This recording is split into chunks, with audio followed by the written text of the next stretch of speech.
Shabbat Shalom à tous, Parasha Vayikra. On va commencer par le résumé de la Parasha. Donc dans cette Parasha, Dieu s'adresse à Moshe de la tente d'assignation pour lui communiquer les lois régissant les offrandes apportées au sanctuaire. Elles comprennent l'holoscote, le korban ola, qui après son abattage est entièrement consumé sur l'autel, odeur agréable à l'Éternel. L'oblation, mincha, offrande de fleurs, de farine, d'huile et d'encens, dont il existe 5 sortes. Le sacrifice de paix chez la mime, dont la viande est consommée par celui qui l'apporte après que certaines parties en ont été brûlées sur l'autel et d'autres données aux Kohanim. Ensuite nous avons le korban khatat, les sacrifices d'expiation, des fautes commises par le grand prêtre, par la communauté tout entière, par le roi ou par un particulier.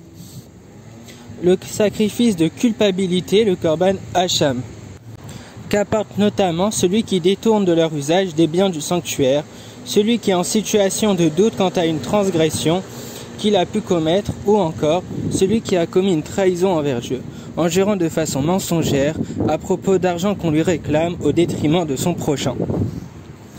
On va maintenant essayer d'approfondir l'une des notions des sacrifices en parlant d'un cas où c'est un pauvre et il n'a pas de quoi offrir un sacrifice. Qu'est-ce qu'on en voit? On voit que dans les lois d'un des sacrifices, la Torah nous enseigne que si la personne qui a fauté ne peut pas financièrement sacrifier un agneau, il devra alors sacrifier 2 oiseaux dont le coût est moindre.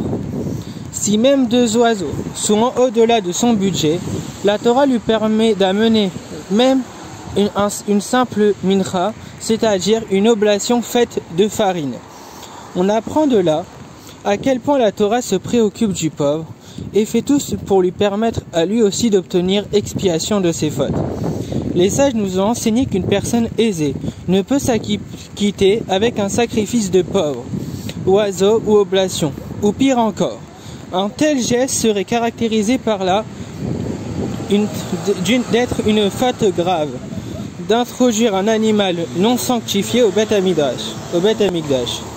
Notre maître, le Chafetz Chaim, explique que de nos jours, où malheureusement nous n'avons pas le Beth Amikdash, les sacrifices sont remplacés par la tzedaka.